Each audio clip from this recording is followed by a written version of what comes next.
আহাজারি যেন থামছেই না স্বামী, সন্তান ও স্বজনদের। এই আহাজারি স্বজন হারানোর বেদনার তাদের সান্ত্বনা দেওয়ার ভাষা হারিয়ে ফেলেছে প্রতিবেশীরাও। প্রকৃতিও যেন অজর ধারায় সান্ত্বনা খুঁজে ফিরছে।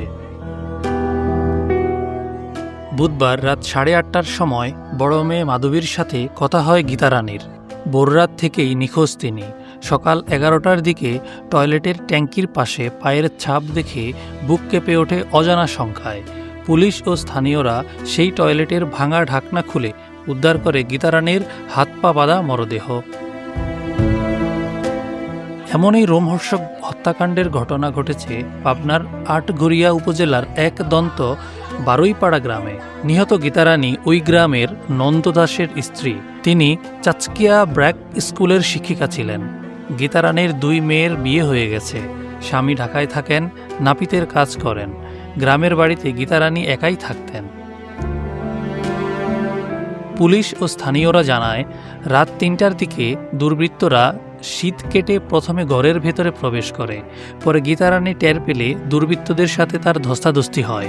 প্রাথমিকভাবে ধারণা করা হচ্ছে, দুর্বৃত্তদের চিনতে পারায় ঘরের ভেতর আগুন ধরিয়ে দেয় তারা। এক পর্যায়ে তাকে শ্বাসরোধে হত্যা করা হয়।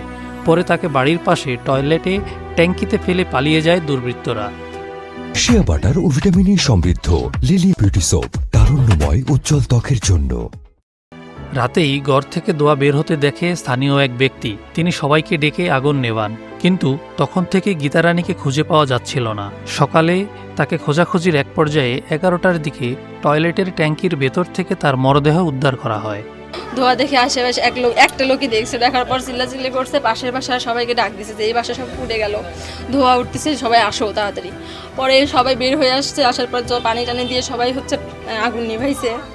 নিভানোর পরে এখন সবাই মাক খুঁজছে, আমার মাক পায় নাই। মার ফোন বন্ধ, মা কোথাও নাই। তখন তিনি আর বুকের ভিতর চিলিক দিয়ে উঠেছে যে কিরা এত বড় কাজ তো আমার ভাই বউ কারুর কোনোদিন ক্ষতি করে নাই, সবাই তাকে ভালোবাসে। তারপরে সবার কাছে ফোন দিচ্ছি, সবাই কয় যে এইরকম ঘটনা তো ঘটার কথা না, এখন কি করলো কিরা রে বাবা। খবর পেয়ে দুপুরে ঢাকা থেকে বাড়িতে আসেন নিহত গীতার স্বামী নন্দ দাস। তিনি বলেন, আমার জমি খাজনা খারিজ সব কিছু করছে ওরা।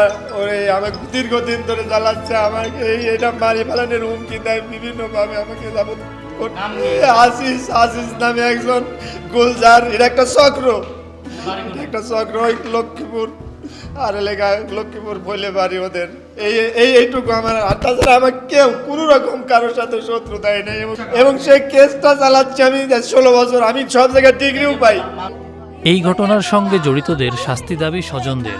আমার একটাই দাবি যে একটা নিরীহ মানুষ, তারা শান্তপ্রিয় মানুষ, তারা বসবাস করবে শান্তিতে, কারোর সাথেও নাই, পাশে নাই। এই মানুষগুলো এইভাবে যদি মিসিং হয়ে যায় বা হত্যা হয়ে যায়, তাহলে আমরা কোন সমাজে আছি? আমরা এর দৃষ্টান্তমূলক শাস্তি এবং বিচার দাবি করছি।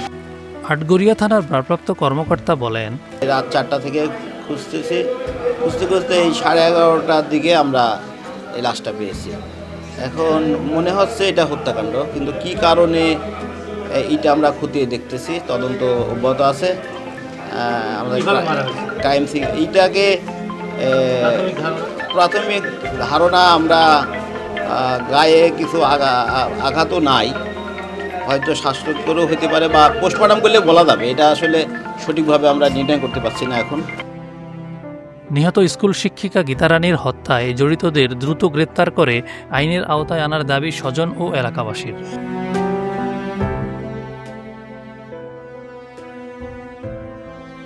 শিয়া বাটার ও ভিটামিনে সমৃদ্ধ লিলি বিউটি সোপ, তারুণ্যময় উজ্জ্বল ত্বকের জন্য।